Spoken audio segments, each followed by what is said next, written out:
Hello and welcome back to Untamed Leader. Today, you're getting a special treat, a real live coaching moment from the Untamed Leader Spring Retreat, Embody Your Vision.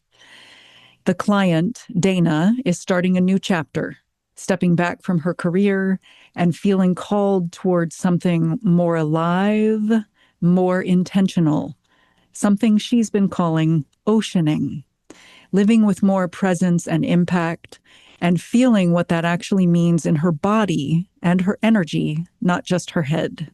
As you listen to the coaching, put yourself in her shoes. Ask yourself the questions I'm asking her. This is what untaming looks like and feels like from the inside. Hi, Dana. We are going to dive into you first today. It was really interesting. I've been to some leadership retreats lately that were there was a lot of indigenous wisdom as part of it, and they keep a actual fire 24 hours a day, the whole time. And they ask people to tend the fire. And I'm like, oh, I've never tended a fire. And I got real nervous, like they were going to pick me as one of the fire tenders. And I was like, oh, don't pick me. So there's that just as interesting about my relationship with fire. What just spontaneously came up was that I want to hold the fire. And what also visually came up was this sort of having a passion and energy in my heart about what matters to me, and that it is burning. Not in a burn me up kind of way, but just giving me energy kind of way. So it's like I'm, you know, holding space for this passion and aliveness and playfulness that I want in my life. Um, and also something about in my past when I was like my high achieving fast walker self, I always felt like the fire was under my ass. Like there is a fire, and I gotta keep going. And so this is different to feel the fire inside of me, fueling me, not burning me up. So that all came up with the fire, which I really appreciated. There also was something about the book, Women Who Run with the Wolves.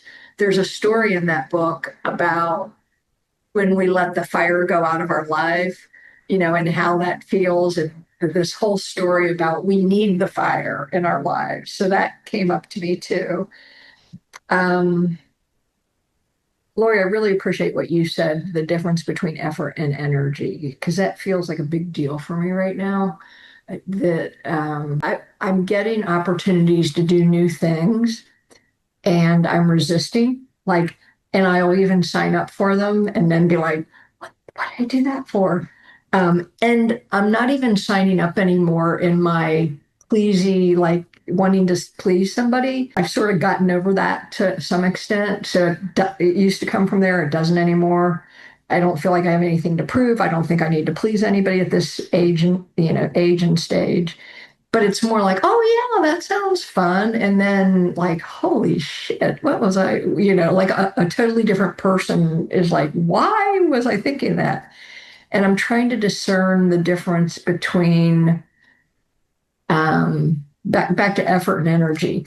There's something that's going on where initially, when an opportunity came my way, I felt the energy of what it could be. And then at some point, when it's actually, coming closer, it just feels like effort. So I'm trying to discern like what of that is actually, it wasn't the thing I should have said yes to. And there truly isn't energy there. And now okay, that wasn't. And what is me telling stories back to the physicality of, I'm getting some old story, which would go something like, if I sign up for something as my high achieving, fast walking self, anything I do takes a lot of effort. It has to be perfect. I have to sacrifice or else it's not good. It has to be hard. And so I'm trying to discern, was this thing meant for me? And now I'm letting the stories get in the way, or was it really never meant for me to begin with? That's what I'm trying to discern. The physicality thing has been super helpful for me. I really, really resonate with that. And my old physicality would feel like a tree farm where I'm expected to grow straight and tall and keep pace with my everybody else. And I'm always like, am I keeping up? Am I keeping up? And there's measurements and there's expectation and there's performance. And there's a lot of effort. And I'm being managed. I'm being managed by others and I'm managing myself really clearly as a tree farm. And then the other one is like, who knew a tree could grow out on rocks like that with hardly no soil? And they look so playful. So that was the other thing coming up. I love it. I'm very excited to explore your new calling. New, I mean, it's been around for 6 years. Something has been calling you. And it feels really powerful to be looking at oceaning from the lens of you're holding the fire, you're tending the fire. And it's not supposed to feel like, in the past, your relationship with fire was someone lit a fire under your ass, which when you did it was like, it looked like that knocks you out of yourself, like energetically. There's lots of different ways that people look like they go out of themselves. Sometimes something happens and fight, flight, or freeze kicks in and they go boop. And it's like they're in their heads or they're even. And when you were gesturing, it was like when someone else or you light a fire under your ass, you energetically leap forward out of your body. That's what it looked like. And yes, the universe is sending you like you're getting intuitive hits and there's this new calling, but it's not supposed to feel like the universe lit a fire under your ass and you're supposed to go. And it feels like now you've got an energetic and visceral understanding of this fire is within your own heart and you're moving forward with the calling. I'm very curious, the discernment when you're making decisions.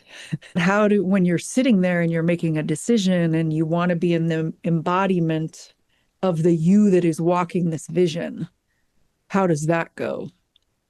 You started talking about like you used to feel like a tree in a tree farm.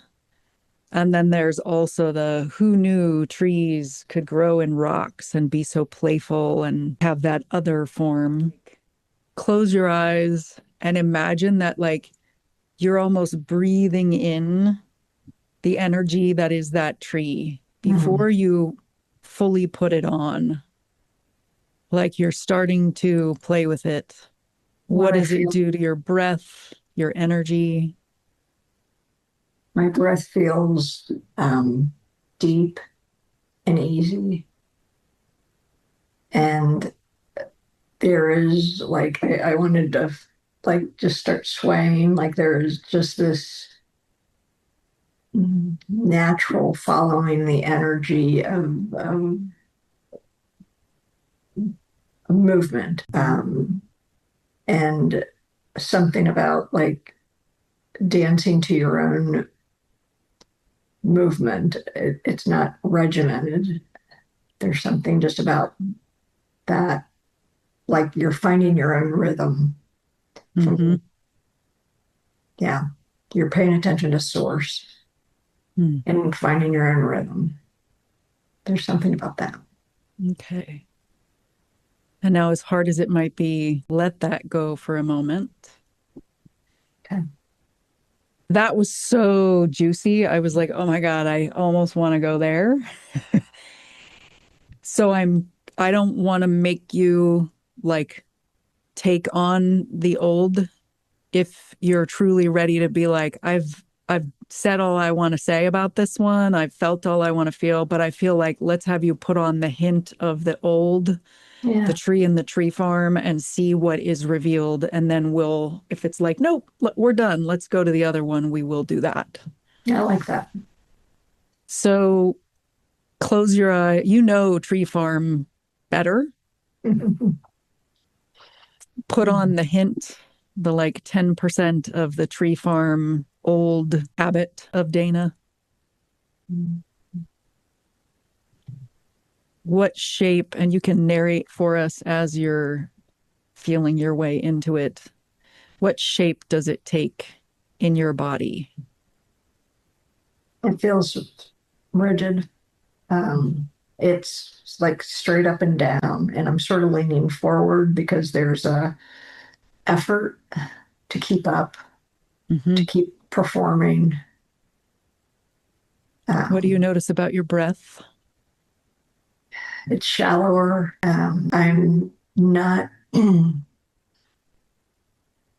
I'm holding my breath and having to remember to breathe. Mhm.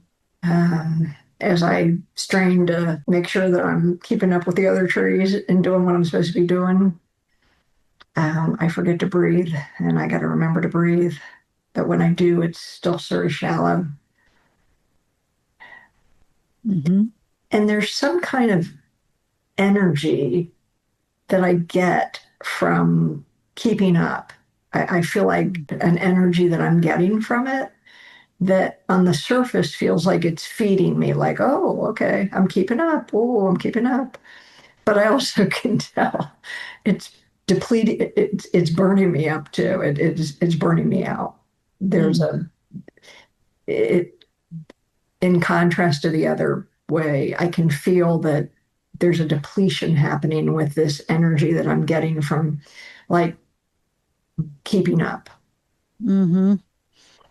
So that's already some of like what have been the gifts in it? What has it been taking care of? It provides that kind of energy, Yeah. but the I do cost, grow and I do, I I yeah, manifest, I grow, but yeah, there's a cost. yeah.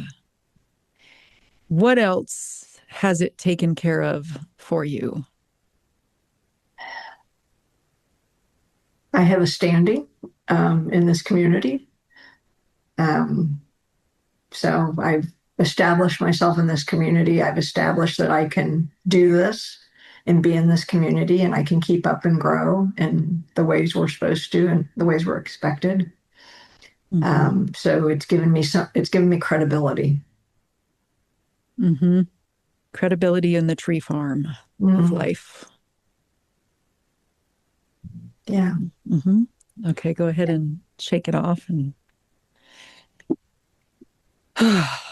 Mm. I'm going to invite Dana and I to do this now to feel the like, I just sank into myself. I've got a hand on my core. I can feel a height from my toes and my butt to the top of my head and beyond. I can feel the width of my shoulders, my hips, my knees, my feet. And then I can also feel front to back. There goes the backside of my body. And then the connection to the wants, the vision, the longing.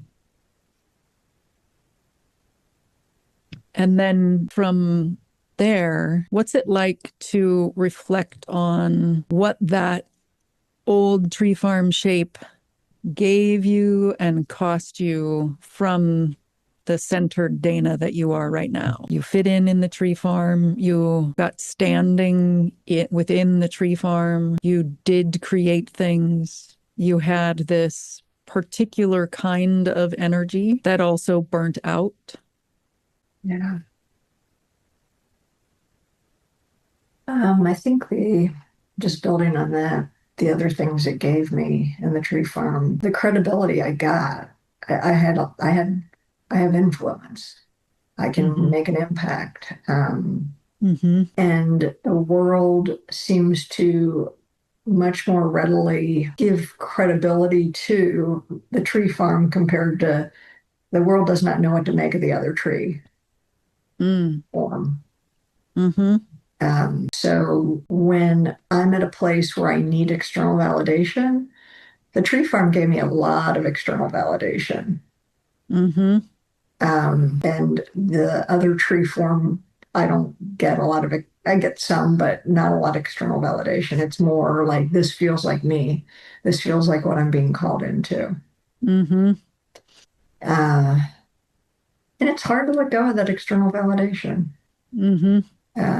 Yeah, it's hard to let go of the credibility of, you know, the badge of honor, like of being, being in that, being successful on the tree farm. Mm-hmm. Yeah. It it did that job extremely well. It got you to a point where you have influence within the tree farm.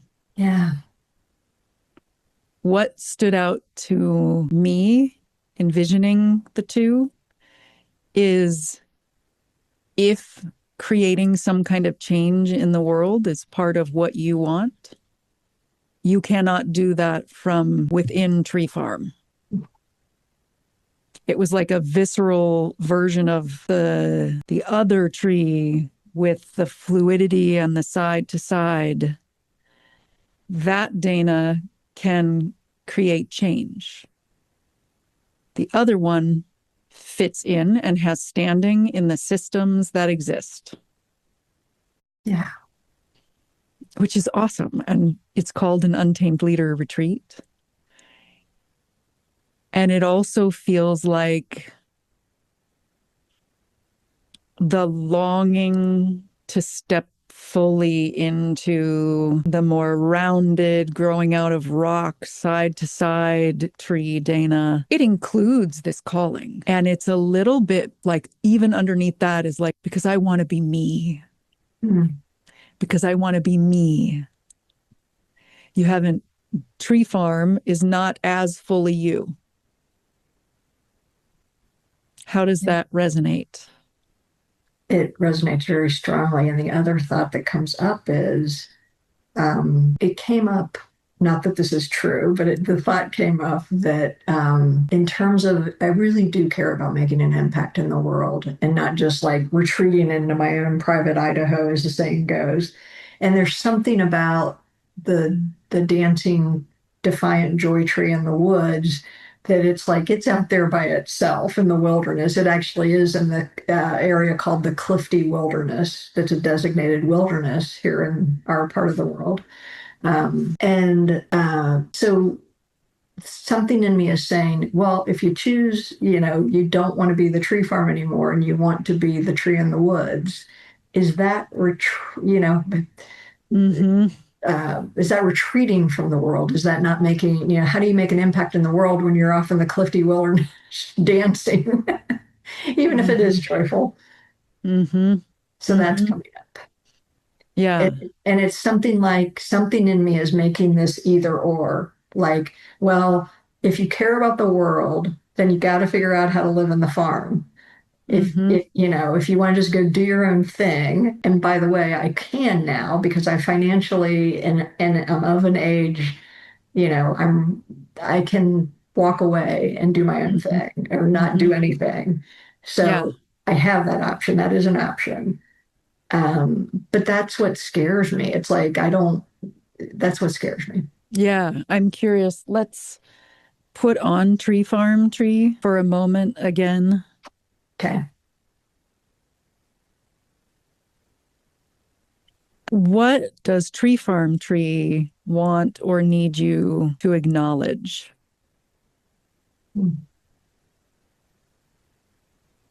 What's coming up is two different things that I'm not sure how they go together. One is we're expected to be a certain way here. We're expected to be a certain way.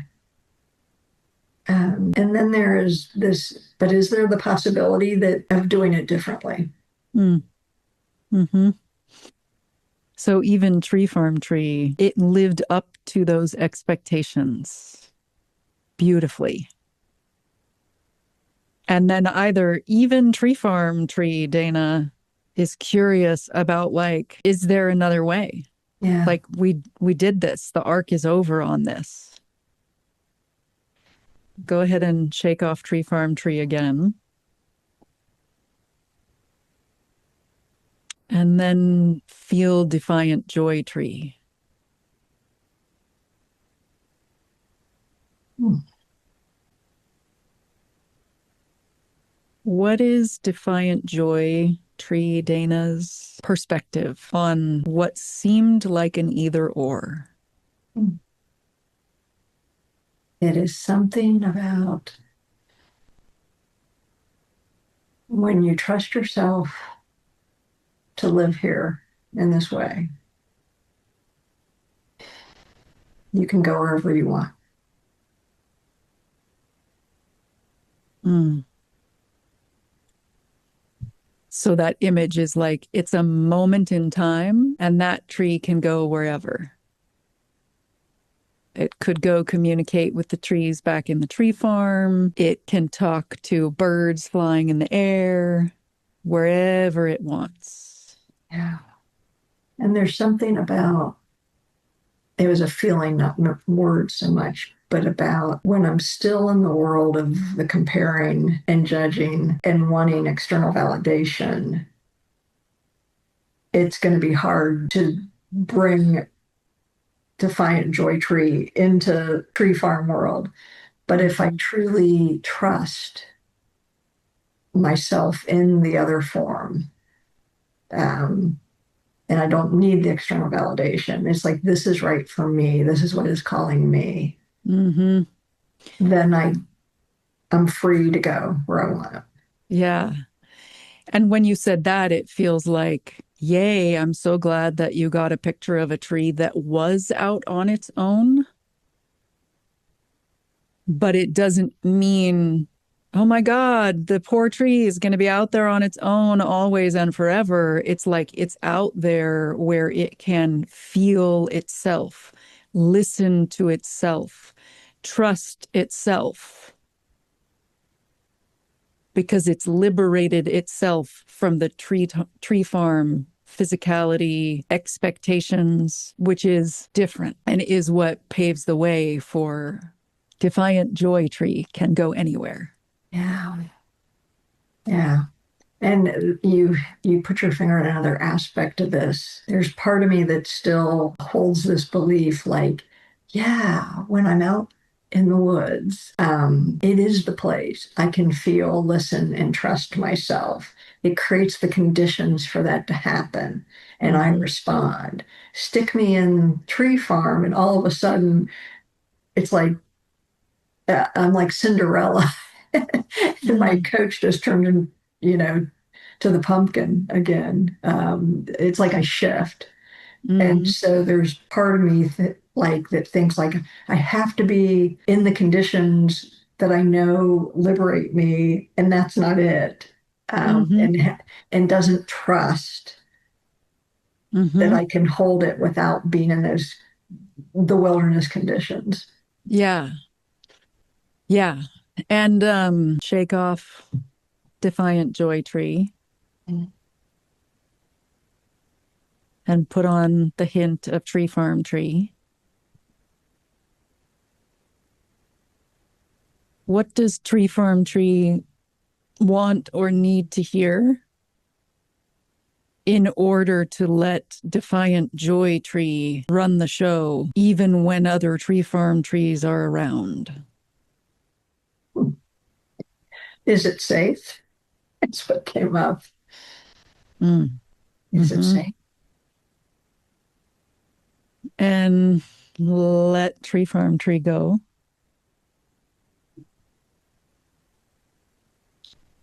And feel Defiant Joy Tree. What is Defiant Joy Tree's message about safety?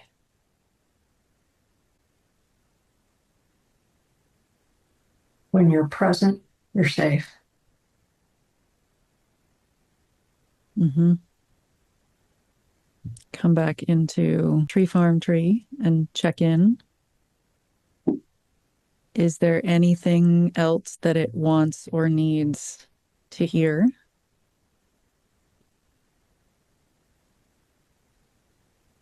There's something about, but they don't want that. They don't want me to show up that way. They want me to show up this way. Mm-hmm. And so even if I feel safe enough to show up in the other way, that's not what they want. Mm-hmm. And shake that off.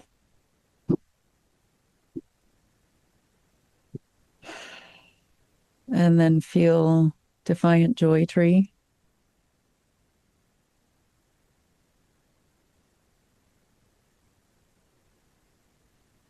What do you want? How do you want to show up?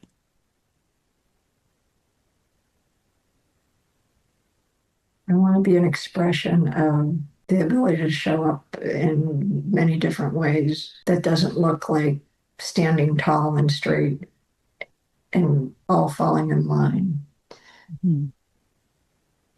There is an adaptability, and there's also this honoring we each have a different calling and an inner knowing, and trusting that is what we're supposed to live out and modeling that for myself and for others.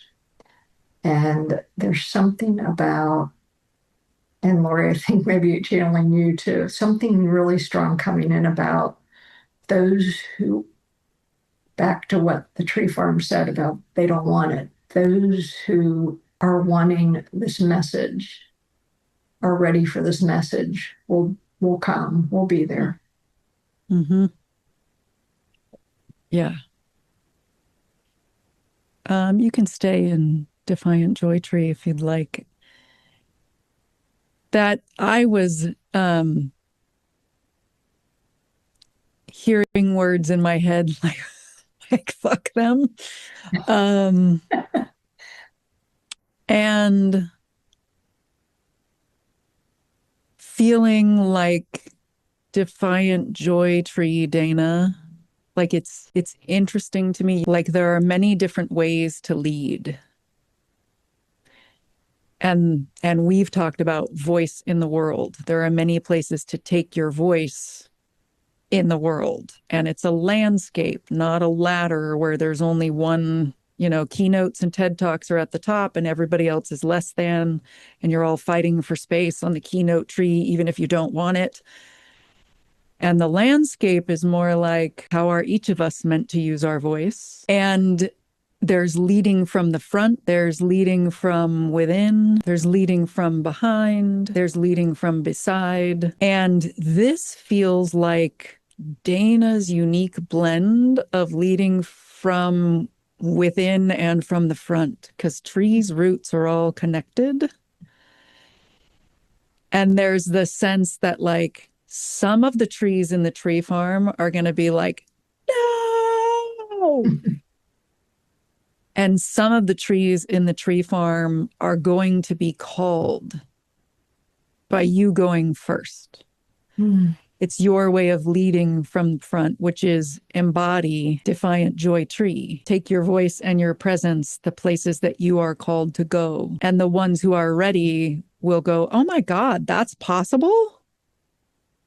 Like the movie Pleasantville just popped into my head. When they see that a color world is possible, everybody just starts, not everybody, like some of the husbands are like, no, I can't do that. I'm feeling myself called to come back around to the discernment and the decision making. Mm. And Yeah. let me just ask, like, put on the hint of Tree Farm Tree. How does Tree Farm Tree make decisions? Tree farm tree makes decisions. There is a bit of like, does that resonate? Is that something, a strength of ours? Is it something we're interested in? So Tree Farm Tree has that. And Tree Farm Tree wrapped around, I think that core is healthy about what are our gifts, what are our strengths, starting there. But the next layer out is something about, will it give me status and prestige? And, there's a whole external validation layer Mm-hmm. that Tree Farm Tree would be looking at too, Mm-hmm. that Defiant Joy Tree would not be looking at and would not pick something based on that. Yeah. Okay, go ahead and shake off Tree Farm Tree for a moment and feel your center. When you were talking from Tree Farm Tree, I did feel, at first I felt like the whole upright length, and then eventually it became very head and a like out here, Mm. like this and out there. If you're fully in Tree Farm Tree, which I don't think you have actually made a decision fully from Tree Farm Tree in a while, but it's interesting to know. How does that resonate with what you felt? Very much. It just it's funny because before, like the fish in the water, it was like, what are you even talking about? Is there any other way to go here? But now Yeah. it's like, oh yeah, it feels so interesting to be like here and then out. Yeah, it's exactly what it is. Yeah. And another interesting thing about the tree farm tree is that the status and the stature did give it now a certain amount of like, is that even interesting to me? Because Yeah. I don't have to if it's not. Yeah. Now, can you put on Defiant Joy?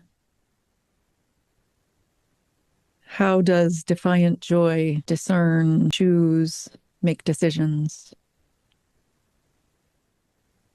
Energetically is first and foremost energetically. Mm-hmm. It resonates with the energy. And someone said the word frequency before. Mm-hmm. There's a frequency that it can tune into Mm-hmm. that Tree Farm Tree can't tune into that frequency. Mm-hmm. That frequency Dana is talking about, you have one too. Tree Farm Tree, Defiant Joy Tree, you know your versions of that. And you may know more after listening to and participating in this coaching, which one you've been living in more. The question Dana was really asking underneath all of it is the same one most of us are sitting with. Is it safe to be who I actually am? When you're present, you're safe. Dana said that, and I don't think she was just talking to herself. Take that with you. And if you want to go deeper and explore this kind of thing for yourself, come find me. voice-matters.com. Everything is there. And if you're feeling moved, if you thought of a friend or a colleague who would love an episode like this, please feel free to share it with them. And I'll see you back here next time.